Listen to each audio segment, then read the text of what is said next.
I was back on the day I spilled my heart to my childhood buddy. Amid the laughs and snickers from everyone around, he locked eyes with me. My cheeks were wet with tears, my eyes red, and he coldly asked, "Mia, you think it's cool to stir up drama?" Then he turned to Emma, who was standing next to him, his voice mellowing. "Hold up a sec. I'll handle this and come find you." So, he got frustrated, telling me, "Why are you always bawling? If you got time, hit the books instead of obsessing over love and relationships all day."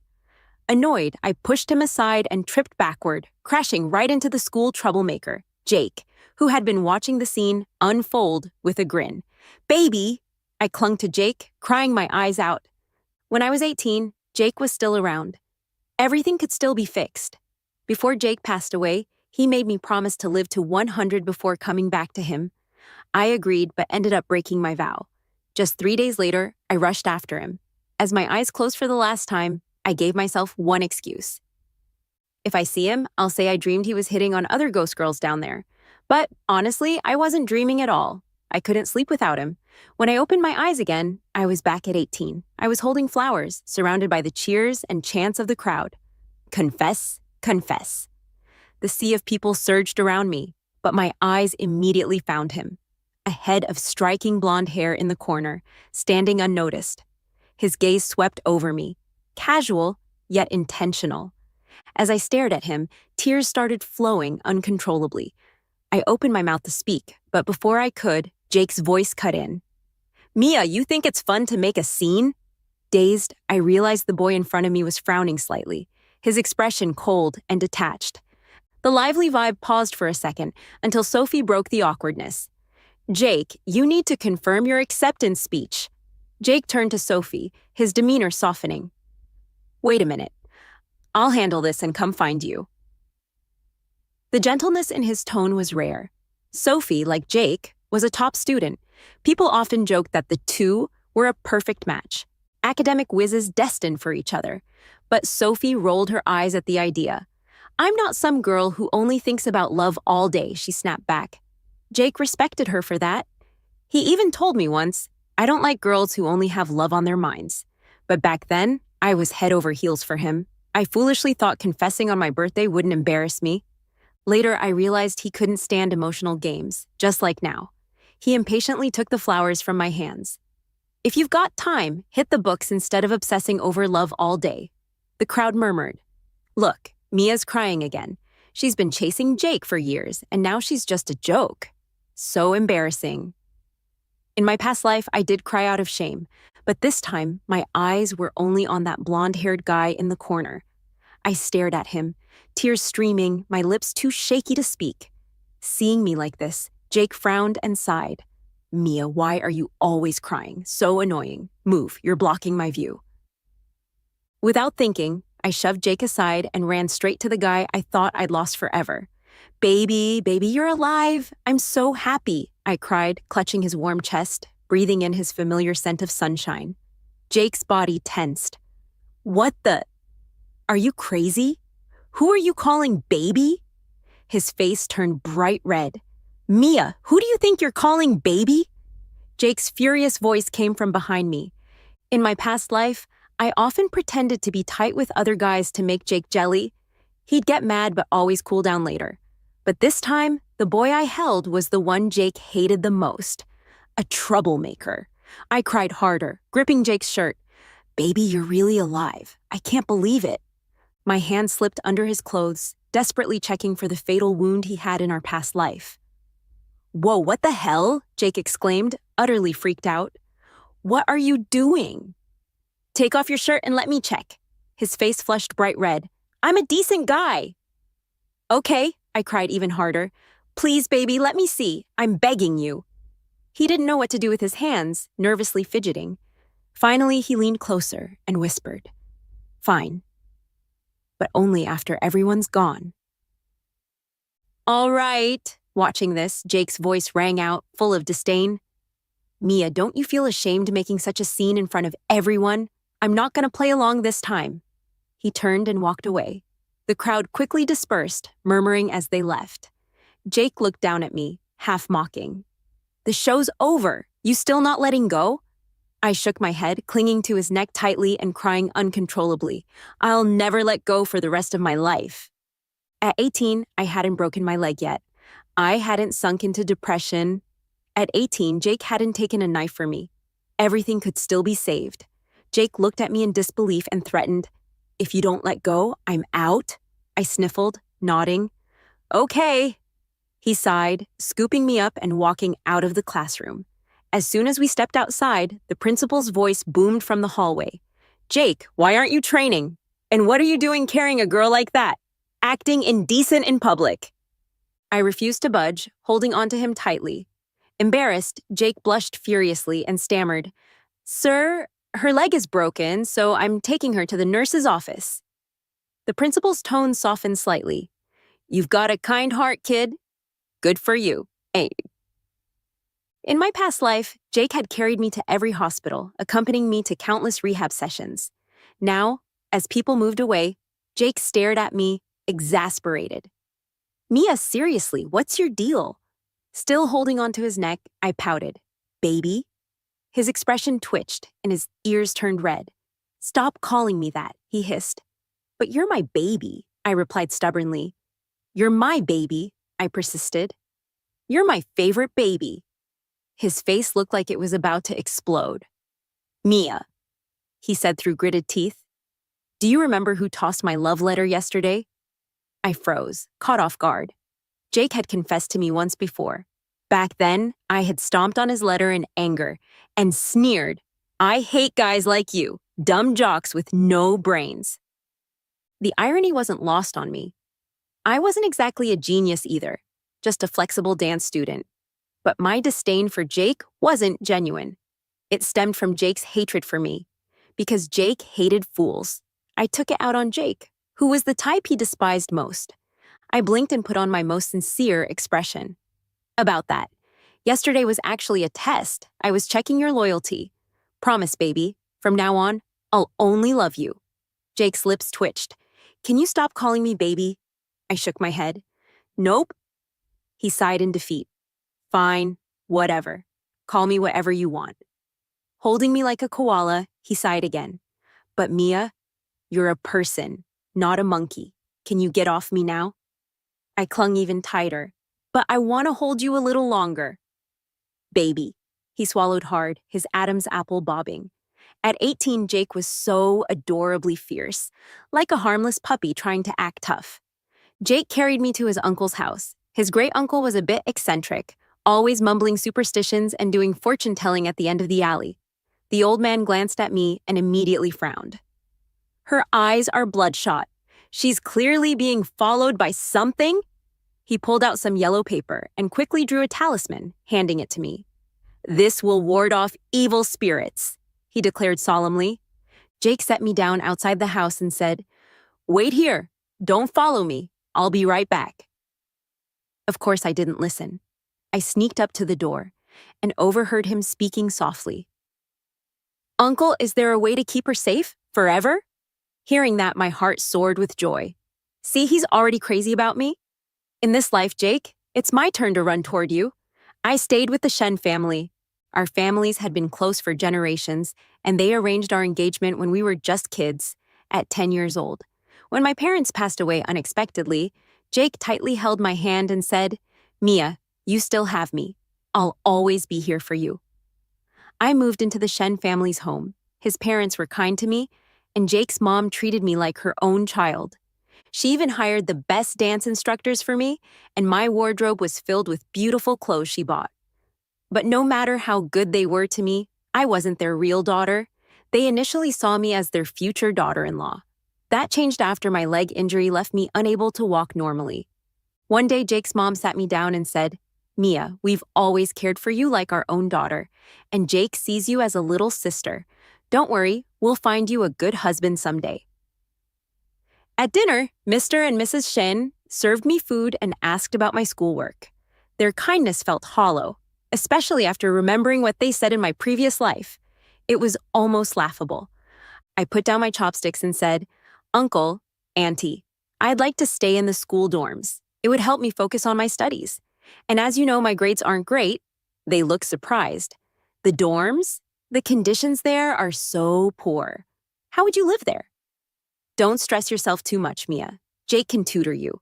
His grades are excellent. I shook my head calmly. No thanks, he's busy with competitions. And I don't want to bother him. Mrs. Shen seemed to sense something and asked, Did you two have a fight? Jake stayed silent and I smiled faintly. No, we didn't. He's been really good to me. I've always thought of him as my big brother, and I'm sure he'll find someone just as awesome to be his wife someday. Jake's gaze flicked toward me, lingering for a moment before I excused myself and went to my room, lying in bed. I felt the same familiar insomnia from my previous life creeping in. Back then, my depression was severe, and I relied on sleeping pills to get through the nights. It wasn't until I met Jake that I began to heal. Little by little, sleeplessness always brought anxiety and restlessness, so I got up and went to the kitchen for a glass of water. To my surprise, Jake was there. He placed a bowl of chicken wonton soup, my favorite, in front of me and said, Eat something. I noticed you barely ate anything at dinner. Seeing that I didn't respond, he crouched down in front of me and sighed. Are you still upset about earlier? I was just frustrated because you're in your senior year and not focusing on your studies. When I remained silent, he reached out and gently ruffled my hair. All right, don't be mad anymore. Okay. He let out a soft laugh, half helpless and half amused. You silly girl. This was how Jake always was. He'd say something kind and gentle after I'd been hurt, and like a fool, I'd always forgive him. I would convince myself he liked me because he could be tender and do small, thoughtful things for me. When I didn't respond, he stroked my hair again, his tone teasing. Do you think our future kids will be as silly as you? In my previous life, he'd said the same thing. At the time, I was touched, thinking he'd envisioned a future with me. What I didn't know was that he said it after he and Sophie won an award, and a teacher joked, If these two ever have kids, they'll be so smart. Jake wasn't thinking about marrying or having kids with me. He was worried that being with me might lower his future children's IQ. I forced a smile and looked at him. Don't worry, we'll never have kids. Jake exhaled sharply and frowned. Mia, I'm busy too. I don't have time to deal with your unreasonable tantrums. I smiled calmly. It won't happen again. He didn't try to comfort me this time and simply turned back to his room. The next morning, with dark circles under my eyes, I left the house and went straight to Jake's place, banging on his door. Jake lived alone near the school after his parents divorced. When he opened the door, I threw myself into his arms without hesitation.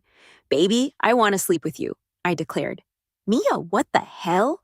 Jake looked completely flustered. His hands raised awkwardly as if he didn't know where to put them.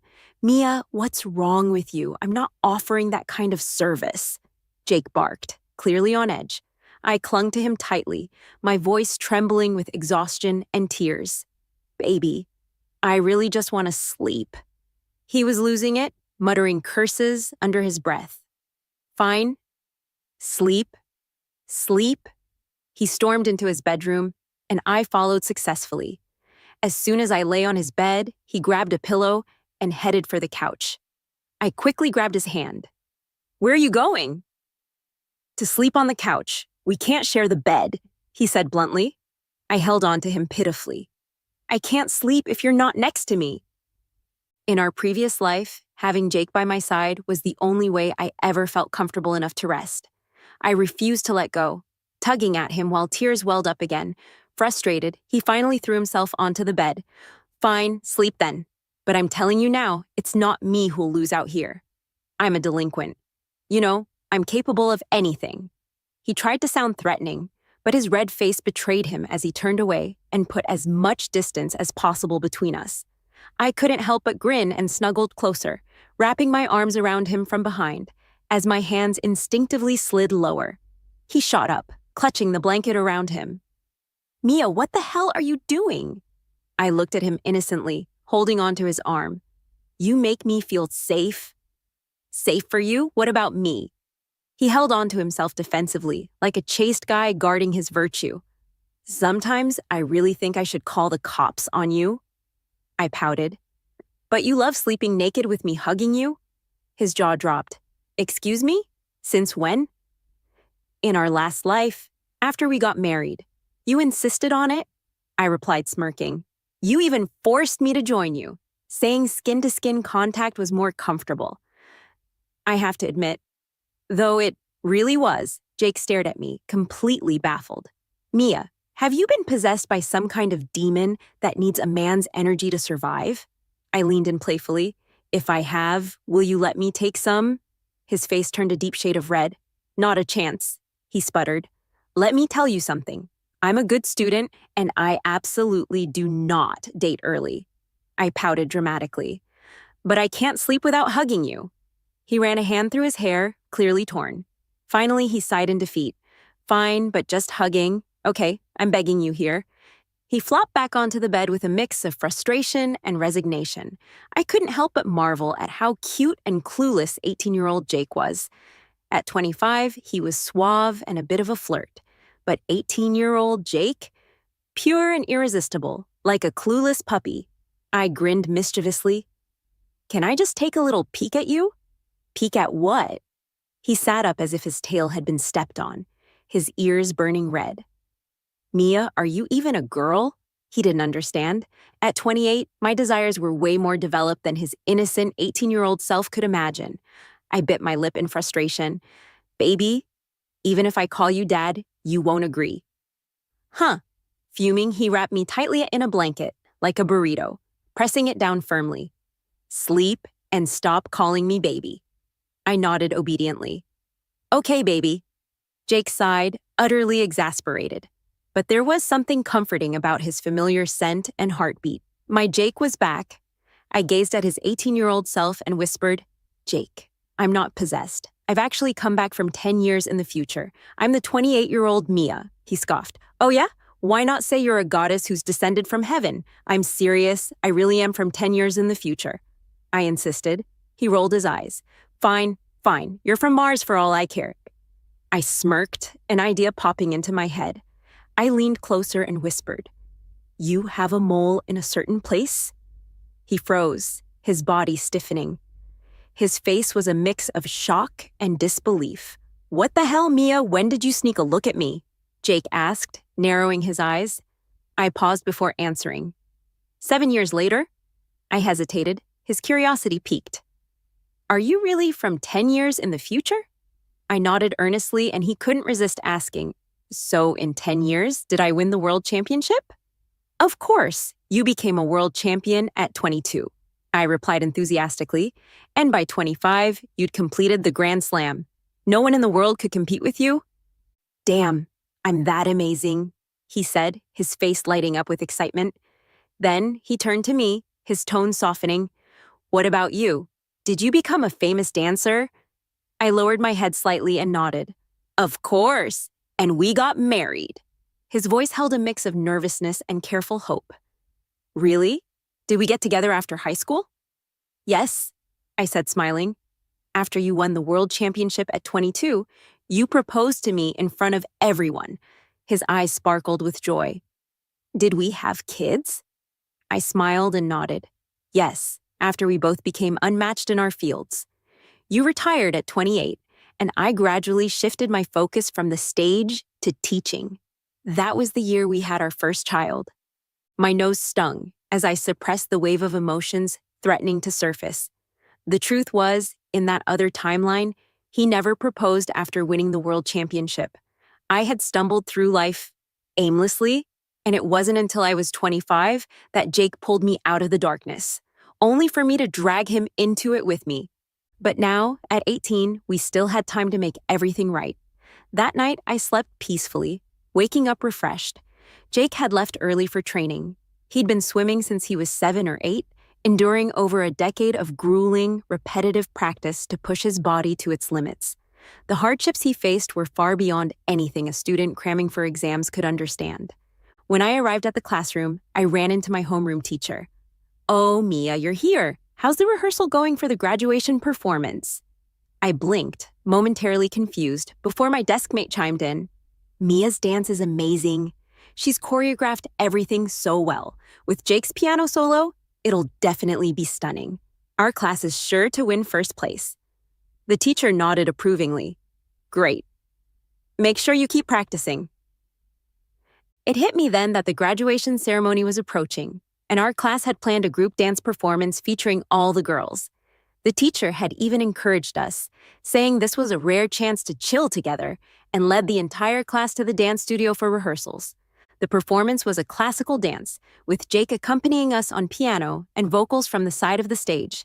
Jake had been playing piano since he was a kid and was remarkably skilled. His voice was good too, and I'd begged him for ages to join us. He only agreed reluctantly. As we rehearsed in the studio, Sophie arrived late. A classmate couldn't resist making a snide comment. "Sophie, do you have to wait at home every time? Could you maybe develop a sense of teamwork?" Unfazed, Sophie replied calmly, "Sorry, the principal needed me to discuss the speeches. Jake and I will be giving as outstanding representatives at the graduation ceremony." Her voice was perfectly measured, carrying an air of superiority. Someone muttered under their breath, "Ugh, show off." Once Sophie joined the group, I resumed directing the rehearsal. "All right, let's review yesterday's moves, and then we'll run through the entire performance with Jake's accompaniment." Everyone danced well, except Sophie, who kept missing the beat. The murmurs of discontent grew louder. "Sophie, what's going on? You didn't get the moves yesterday, and you said you'd practice at home. Why are you still behind today? Yeah, stop dragging us down. Aren't you supposed to be good at everything? Can't you handle something as simple as this?" The criticisms came one after another, and Sophie's expression darkened. She retorted coldly, "This is just a silly graduation performance. Why should I waste my study time on it? Maybe you should focus on your grades before criticizing others. Isn't it embarrassing to waste your youth on something so meaningless? What's the point of this dance? It's not like it'll help with college admissions." Her words ignited a fire in me. I couldn't hold back my anger. "Sophie, you're the one who showed up late and didn't practice the moves. Why are you blaming everyone else for your mistakes?" Jake chuckled coldly. "Mia, you're the one trying to show off. Why drag others into being your backdrop?" Someone couldn't hold back and retorted, "This is a group performance for the class. How is it just Mia trying to stand out? She's a dance student. If she doesn't lead, should we let someone like you, who can't even coordinate left and right, take the lead?" The room erupted in laughter. Sophie's face darkened with embarrassment, but she quickly scoffed. "I don't have time to argue with you. This is beneath me." Her words irritated everyone. Sophie wasn't well liked in the class. She'd once declared, "I don't like hanging out with girls. They're too petty. I'm not like them." And she wasn't. While most of us secretly read romantic novels, she read complex poetry collections. When the teacher asked her to explain a math problem, she'd write out convoluted equations and say they were calculus formulas that only college students would understand.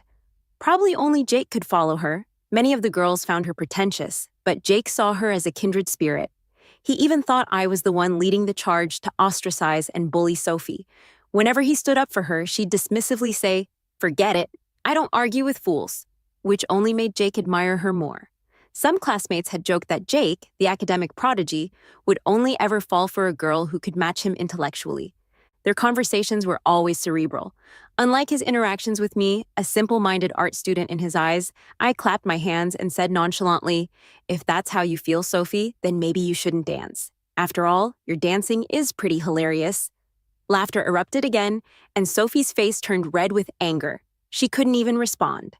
Jake, unable to stand it anymore, spoke up. "Mia, do you have to be so mean?" "Mean?" I scoffed. "Jake, do you remember what you said to me in the last life after I broke my leg? You told me, 'Mia, the way you walk is hilarious. I'm just borrowing your tone.'" Jake's eyes flashed with anger. "Are you all seriously ganging up on Sophie? Haven't you had enough?"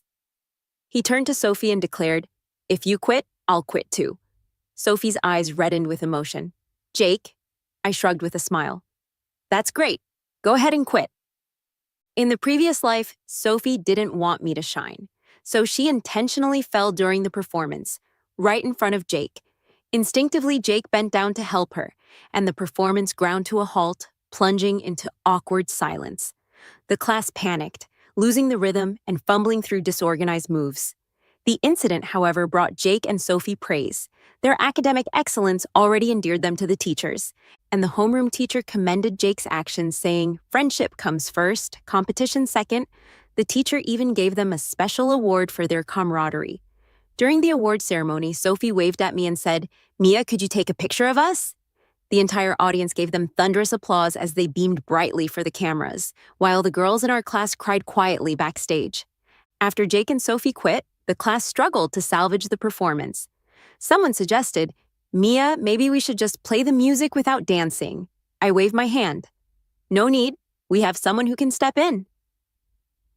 In the last life, when I was battling severe depression, Jake often held me and sang softly in my ear. His singing voice was incredible. Later, when my leg healed, he encouraged me to return to dance and perform on stage again. I danced while he played the piano as my accompaniment. I pulled out my phone and called him. "Jake, we need you to do a piano solo and sing for our performance." Without missing a beat, he replied, "I can't." I played my trump card. "Baby, baby, shut up," he interrupted, clearly flustered.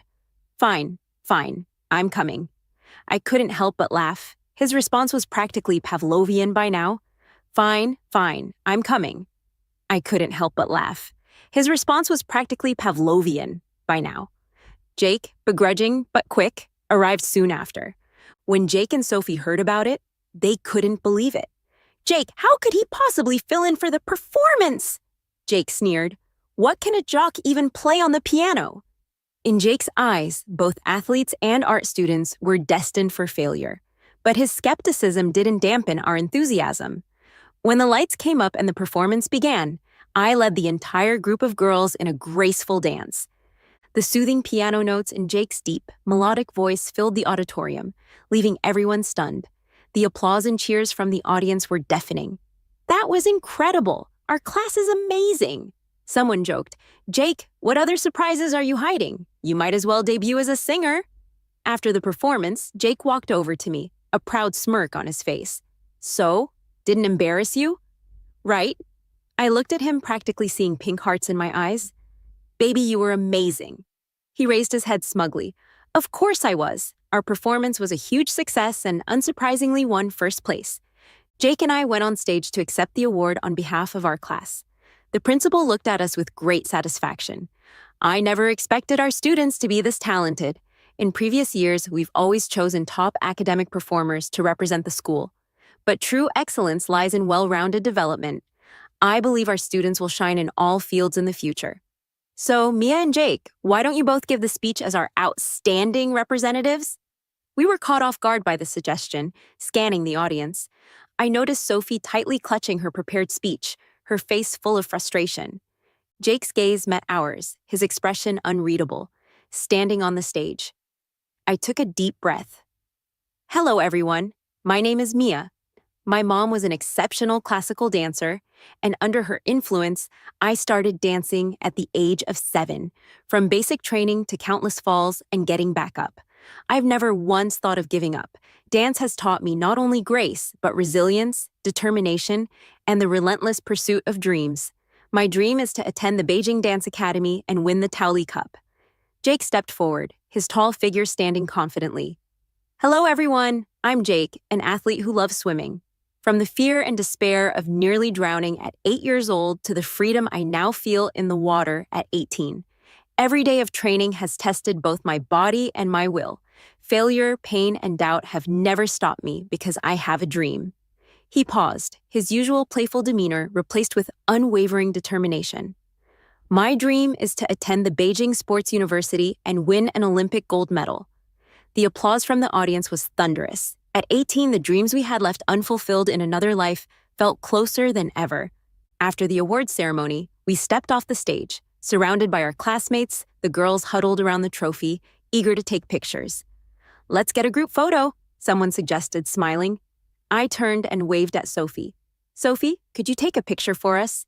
"After all, you're the only one who didn't participate." Sophie gritted her teeth, but held back her anger as she raised her phone to snap the photo. Jake strode over to Ethan, handing him the phone with a smug grin. "Hey, genius, take a picture of me and my wife." A smug grin. "Hey, genius, take a picture of me and my wife, will you?" Ethan's face darkened as he took the phone.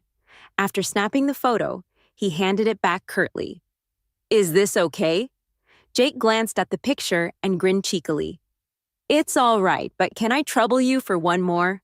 My wife isn't satisfied. That was the last straw for Ethan. He exploded. Jake, who do you think you are? Jake casually wrapped an arm around my shoulder and flashed a dazzling smile. Me? I'm Mia's husband. Of course! Ethan's face turned livid as he glared at Jake, clenching his teeth. You? A delinquent athlete? You think you're worthy of Mia? Olympic gold medal? What a joke. I stepped forward, staring Ethan down with a cold smirk. Jake, if I remember correctly, your mock exam score placed you 25th in the province, and your recent competition results? 2nd in the province, 5th nationally. So tell me, Ethan, who's the real failure here? Where do you get the nerve to look down on him? I tugged on Jake's sleeve, turning to walk beside him. Send me that photo. I'm gonna set it as my wallpaper. Wait, he said, grinning. I need to touch it up first. You're too pale. It makes me look darker. I couldn't help but laugh. How can a guy be whiter than me? It's from all the chlorine in the pool, he replied smugly. After school, I walked home with Ethan, who stopped me halfway. I frowned, annoyed. What do you want?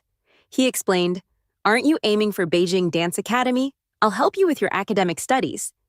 Aiming for Beijing Dance Academy? I'll help you with your academic studies. There's no need, I said flatly. In the past, his tutoring sessions had been anything but helpful.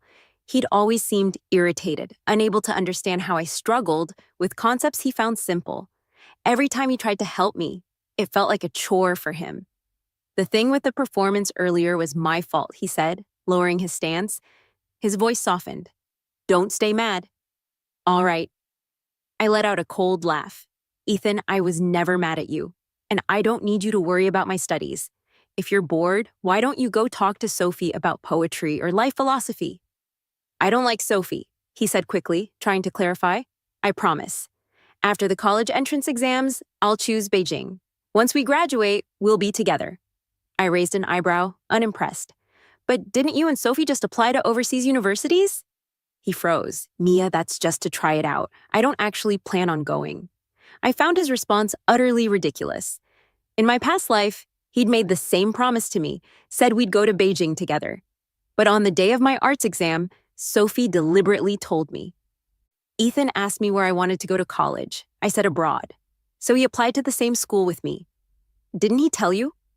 Sophie had worn a smug expression, radiating superiority. Mia, how long are you going to cling to him? He doesn't like you. The only person who deserves Ethan is me, and I'm the only one worthy of him. Her words had rattled me so much that I failed my audition for my dream school. When I confronted Ethan about it, he brushed it off, saying the studying abroad had better advantages. He admitted to being in a relationship with me but claimed I needed to wait. Once he graduated, we'd get married. I believed him, but after he graduated, he said he needed to focus on his career first. He and Sophie started a business together, riding the wave of industry success. The media praised them as a perfect match, a golden couple. Meanwhile, I danced in an obscure troupe, my performances lacking emotion. My teachers often said I had potential but lacked heart in my movements. Ethan's promises of marriage were delayed over and over until they vanished completely. Looking at the calendar, I saw the number 16 circled. The college entrance exams were getting closer. This time, I wouldn't chase after Ethan anymore. He'd be leaving for another country soon anyway. In Jake's tiny apartment, the two of us crammed like mad for our exams. Who signed the Treaty of Shimonoseki? I asked. Not me. He shot back. I know it wasn't you. I groaned. He smirked. There's a fish in the northern abyss called queen. Queen is so big a single pot can't cook it. I interrupted, rolling my eyes. After hours of studying, we slumped over our books. Let's eat, he said. This stuff is frying my brain. Late into the night, we worked until exhaustion finally overtook us. This knowledge felt like it was slipping through our fingers, but at least we were trying. The next morning, bright and early, when Jake and I left his apartment, we unexpectedly ran into Ethan and his parents. Their faces were stiff with shock and anger, and Ethan was the first to speak. Mia, he snapped, You haven't been staying in the school dorms at all, have you? You've been living at his place this whole time. I didn't deny it. That's right. Ethan's parents immediately looked outraged. Mia, how could you?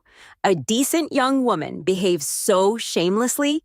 We've treated you like our own daughter since you were a child, raised you as a proper young lady, and yet you've degraded yourself by cohabiting with a delinquent. Go home with us right now. I stood still, quietly listening to their harsh words, and then calmly responded. Uncle, Auntie, I appreciate everything you've done for me over the years. I truly do. But I'm an adult now. I can walk my own path. They were taken aback as I continued. It's true that you've spent a lot of money raising me since my parents passed away, and I'm grateful for that. But the assets my parents left behind were managed by you. The profits from those investments should more than cover any expenses you've incurred raising me. I won't reclaim those funds. Consider them my way of repaying your kindness. However, from now on, I won't trouble you any further. I'll have my lawyer handle the formalities for the transition. At my words, their faces twisted in a mix of shock and fury. Mia, do you think we raised you just for your family's money? Mrs. Shen spat. You truly are ungrateful. Just like they say about orphans. We never once looked down on your intelligence or treated you differently because you're not our own. We raised you to be our future daughter-in-law, and this is how you repay us. Do you think your parents would approve of this behavior?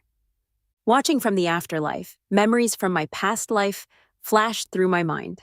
Back then, I'd naively believed their words, desperately struggling to gain their approval despite their cold indifference. This time, I wouldn't let them trample over me. Oh, you raised me as your daughter, as your future daughter-in-law? I let out a bitter laugh. In my past life, everyone was obsessed with Ethan and Sophie's perfect love story, and no one knew about me, the official girlfriend. I couldn't take it anymore and exposed my relationship with Ethan online. In my previous life, the Shens were furious. Mia, do you realize you've ruined Ethan's image and hurt his career? They had yelled at me. He's already acknowledged you as his girlfriend and we've accepted you. What more do you want? Why are you so bitter and jealous every day? Look at Sophie, she's exceptional. Why can't you be more like her? During interviews, they dismissed me as if I were insignificant. Mia grew up engaged to Ethan through a childhood arrangement, they told the media. Her parents passed away early, and out of pity, we adopted her and treated her as one of our own. She'd always clung to Ethan like a little sister. That narrative put my name on every gossip blog. Childhood engagement? Who even does arranged marriages anymore? People mocked. They took her in, and she repaid them with ingratitude. What a leech. Sophie and Ethan became the darlings of the media, hailed as a campus power couple. Meanwhile, I was labeled a scheming girl who clung to Ethan and bullied Sophie in school. There were even rumors about my dancing career, that I performed inappropriate routines and had plastic surgery to compete with Sophie's natural goddess looks. I was doxxed, cyberbullied, and abandoned by the world, and it was all thanks to them. This time, I wouldn't let history repeat itself. Don't come crying to us when you regret it later, Mrs. Shen snarled, as if predicting my bleak future. Ethan, standing off to the side, seemed both stunned and infuriated by my words and actions. Mia, he demanded angrily, what the hell are you doing? How could you talk to my parents like that? Do you even have a conscience? Ethan asked angrily. I scoffed, curling my lips into a cold smile. Nope, I'm a heartless ingrate. Please just leave me alone. Ethan's parents pulled him away, glaring at him. We're going home. From now on, you're not to have any contact with her. I stood there silently for a long time, so long that I didn't realize Jake had suddenly stepped forward and hugged me tightly.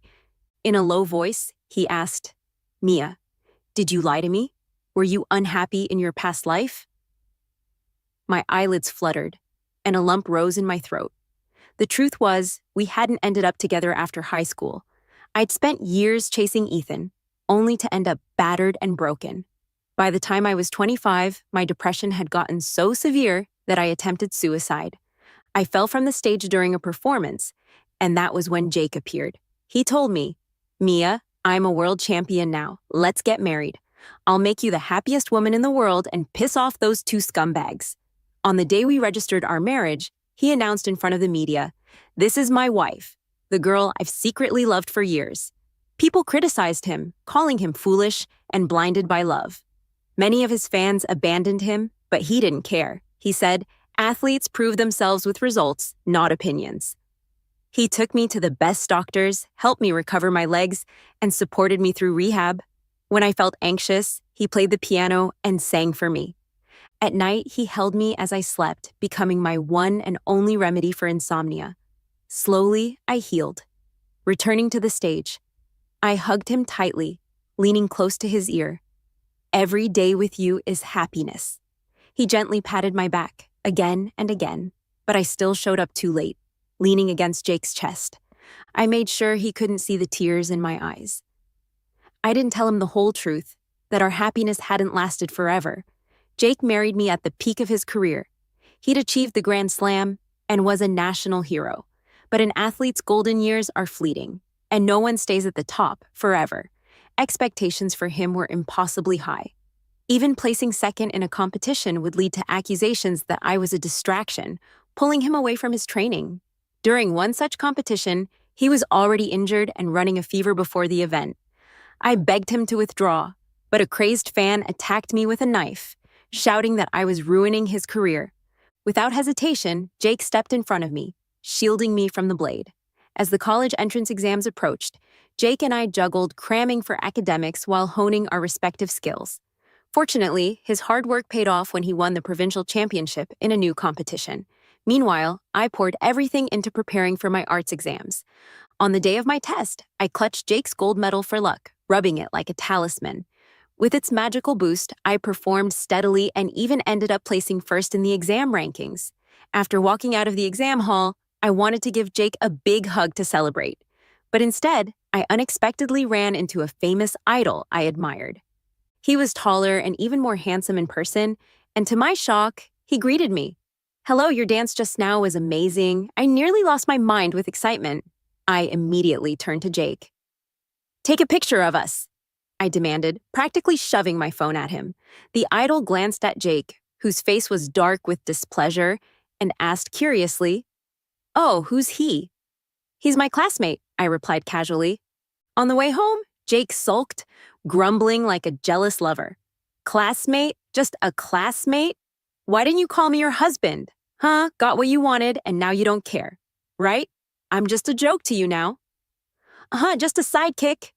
I smirked and leaned closer. "You want me to kiss you in front of everyone?" He shut up immediately, his cheeks turning red. I poked him lightly in the side. "So, when can I kiss you?" Blushing even harder, he muttered, "When no one's around." It wasn't long before our college entrance exam results were released. Both Jake and I passed the required thresholds and received admission offers from our dream schools. What I hadn't anticipated, however, was that Ethan didn't end up studying abroad. Instead, he and Sophie both got into the same university in Beijing. Their partnership as top-performing students continued to cause a stir on campus. They still competed together, still won awards together. Someone even posted a photo of the two on the university forum, captioned, "A match made in heaven." However, when confronted with the rumors, Ethan outright denied them. "We're just classmates. I already have someone I like." Later, people began to notice that Ethan really did have someone he liked. He frequently attended classical dance performances, always holding a bouquet of sunflowers. Speculation arose that the flowers were meant for the girl he admired. By then, Jake and I were already sophomores. Jake's outstanding performance had earned him a spot on the national team, while I became an overnight sensation after performing choreography for a hit TV drama. Comments flooded in. "Mia's dance is phenomenal. No wonder she ranked first in the arts exam back then. Wow, this girl is stunning. Has she considered joining the entertainment industry? I heard she has a live performance soon. Tickets are selling out fast." Every performance I did was sold out, and it didn't take long for people to notice that at each show, there was always a boy in the front row holding a bouquet of sunflowers, quietly watching the stage. Eventually, someone uncovered his identity, a top student at a prestigious university who happened to be my childhood friend. This revelation sent the internet into a frenzy, with fans eagerly shipping us as a couple. But just as the buzz reached its peak, Sophie posted a photo of herself and Ethan at a competition, captioned, "The one who understands me best." This time, however, she was met with backlash. Girl, didn't Ethan already deny you? He said you're just classmates. Why are you still clinging to him, trying to leech off others' fame? Huh, desperate much. Sophie looked down on everyone just because of her grades back in school. No wonder people disliked her. Who are you to come between childhood sweethearts? Ethan's never been into you, so stop embarrassing yourself. The gossip spread like wildfire, and Ethan's parents even took the opportunity to give a media interview. Mia is our future daughter-in-law, they said confidently. She and Ethan have been childhood sweethearts since they were little. After her parents passed away, we brought her into our home, supported her dancing career, and treated her as our own daughter. Watching their sudden change in attitude, I couldn't help but laugh. I answered every one of their calls pretending to accept their goodwill, only to turn around and post a copy of the contract I'd hired a lawyer to draft back then. The contract made it crystal clear how much profit they'd made from managing my family's assets over the years. People online were outraged. Wow, and here I thought they were such kind people. Turns out they were living off her inheritance. Mia's been dancing since she was 7. What do you mean you supported her? They've been bleeding her dry and still expect her to be grateful? Disgusting. The media bombarded me with questions about my relationship with Ethan. Is it true that you and Ethan are childhood sweethearts? They asked. I thought for a moment and casually replied online. We're from the same village, but we're not that close. Then I turned around and posted on social media, tagging Jake. This is my not yet legal husband. Almost instantly, Jake's account gained countless followers. Comments poured in. Oh my gosh, no wonder Mia has such good taste. This guy's definitely national property. Those broad shoulders, that perfect body, those long legs. Imagine the energy sleeping beside him must bring. This is peak human compatibility. I was in awe. That night, I did, in fact, sleep on top of his 8-pack abs, feeling extraordinarily satisfied. Jake was no longer the easily flustered boy who used to jump at a single touch. His techniques were refined, his energy boundless. But as much as I enjoyed it, I eventually couldn't keep up. Haven't you already swum 3,000 meters today? How do you still have this much energy? Go to sleep. I'm exhausted. I swatted at his wandering hands, trying to fix my disheveled clothes. He effortlessly dodged and, in a low, playful voice, said, Wife, how can you sleep with clothes on? After one of my performances, I saw Ethan again. He was standing there, holding flowers, looking forlorn. He truly was pitiful in a way. When I chased after him back then, he barely acknowledged me.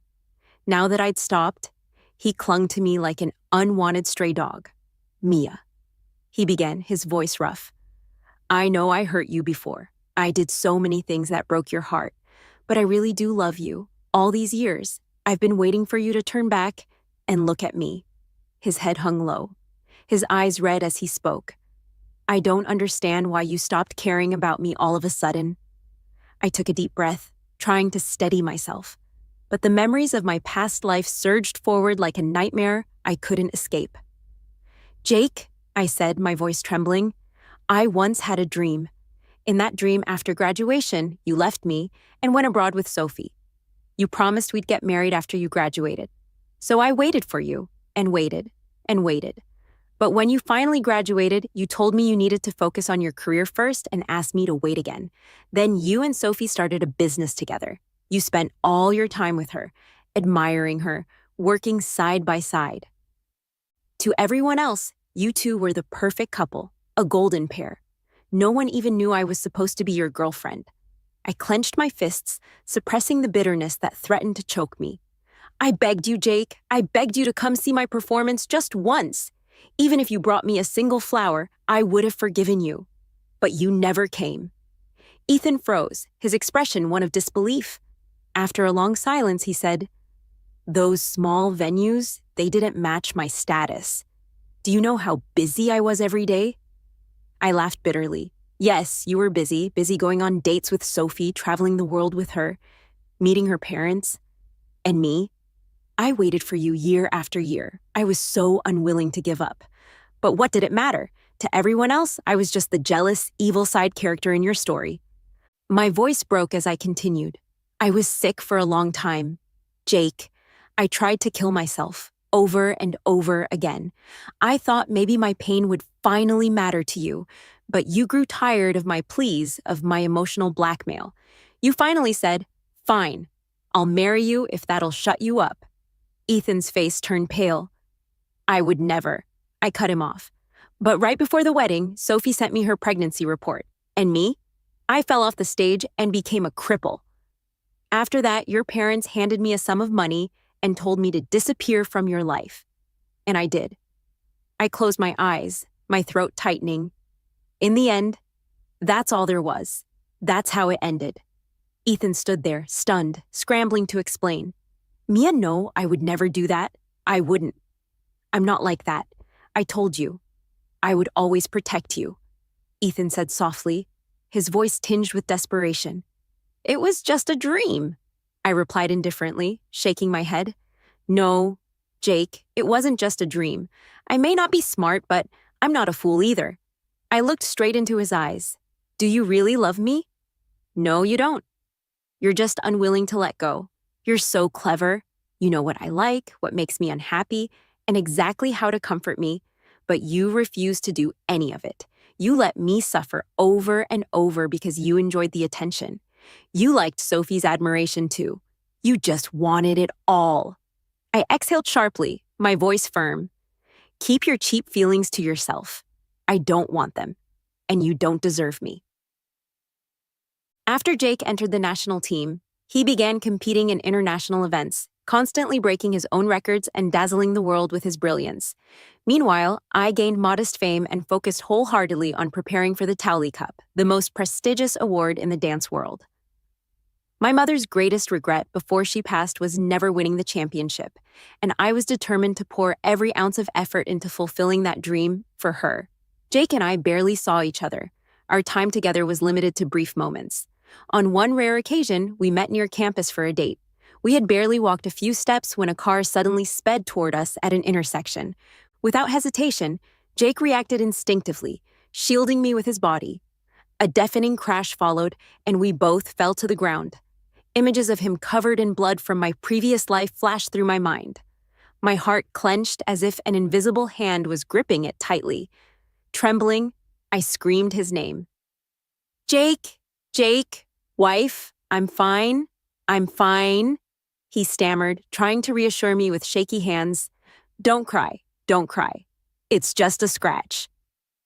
Tears streamed down my face as I reached out with trembling hands, gently touching his face. My voice broke as I sobbed. You idiot, you scared me to death. You didn't die. You're not dead. I hugged him tightly, my entire body shaking. From now on, you're not allowed to get hurt. You're not allowed to bleed. You're not allowed to bleed, and you're definitely not allowed to protect me like that again. He nodded repeatedly. Okay. But deep down, I knew that no matter how many times we started over, in the face of danger, his first instinct would always be to shield me. It wasn't until much later that we regained our composure and realized the driver of the car was Sophie. She stepped out, staring at me with wide, lifeless eyes, her face pale as a ghost. Mia, you didn't die, she whispered, her voice trembling. Her features had changed drastically, her face unnaturally stiff, bearing obvious signs of plastic surgery. Rumors had circulated for some time that Sophie had undergone multiple cosmetic procedures, but I'd never paid attention to them. Now, seeing her in person, it was clear the rumors were true. Back in high school, some classmates had gossiped that Sophie had confessed her feelings to Ethan, only for him to reject her outright. He'd told her bluntly that her actions were disgraceful. Sophie, unwilling to give up, had asked him why, and Ethan had replied coldly, "Look in the mirror, you might find your answer there." The internet had been merciless, mocking her appearance and labeling her an ugly girl trying too hard. That ridicule drove her to undergo surgery after surgery.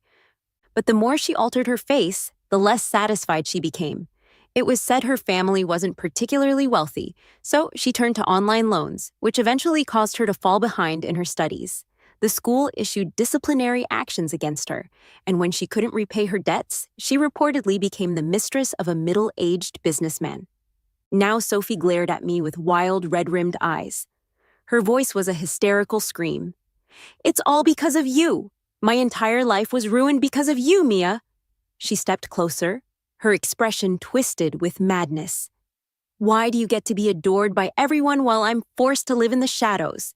I was so much better than you. I smiled calmly. Perhaps it's karma. I looked at Sophie, who had once been so arrogant and proud, but now stood before me in complete ruin. After a brief silence, I said, "Call the police."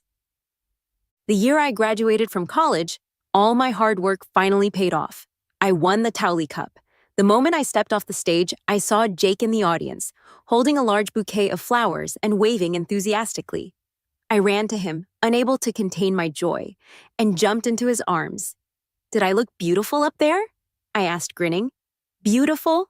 You looked like an enchantress," he replied, staring at me with the dazed expression of a man completely captivated.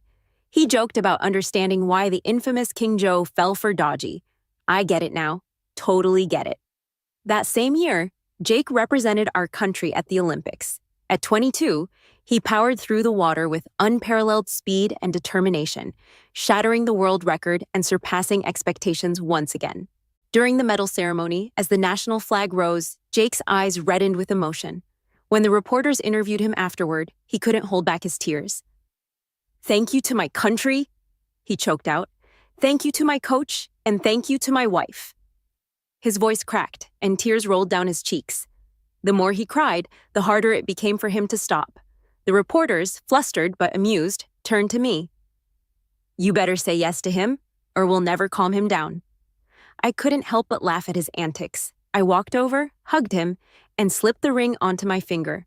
All right, I'll marry you." Later, still blushing, he asked, "Wife, was I embarrassing just now?" I sighed. "Not too bad, I guess." He raised both hands solemnly. "Next time, I swear I won't cry." I rolled my eyes. "You always say that, and yet every single time you end up sobbing like a baby. I think half the water in the pool comes from your tears." In the years that followed, Jake brought home one honor after another for our country, while I worked tirelessly to reach even greater stages in my dance career. At 28, Jake retired from competitive swimming, his achievements unparalleled. He began coaching younger athletes, helping them break the records he once set.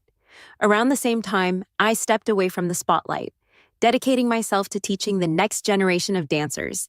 That year, we decided it was time to start a family. One night, I voiced my concerns. "Do you think our child might, end up being really dumb?" Jake chuckled. "If they're brilliant, they'll serve the country.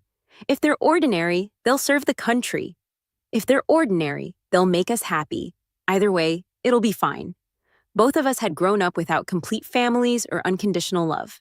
Together, we vowed to raise our child in the way we had always longed to be nurtured. On the 10th anniversary of our graduation, we were invited back to our alma mater as distinguished alumni. Several of our old classmates were there too. During the reunion, someone brought up a familiar name. "Hey, have you guys heard about Ethan? I heard his family went bankrupt." They continued, "Apparently, he made a ton of money after college by buying land and building properties. But when the market crashed, his investments failed and his company went under. He lost everything and even faced legal action." Hearing his name, I momentarily spaced out, feeling so distant, like a name I'd once known but no longer recognized. "Mia, didn't you used to like him?" "Back in the day?" someone teased. I shook my head furiously. "Not a chance.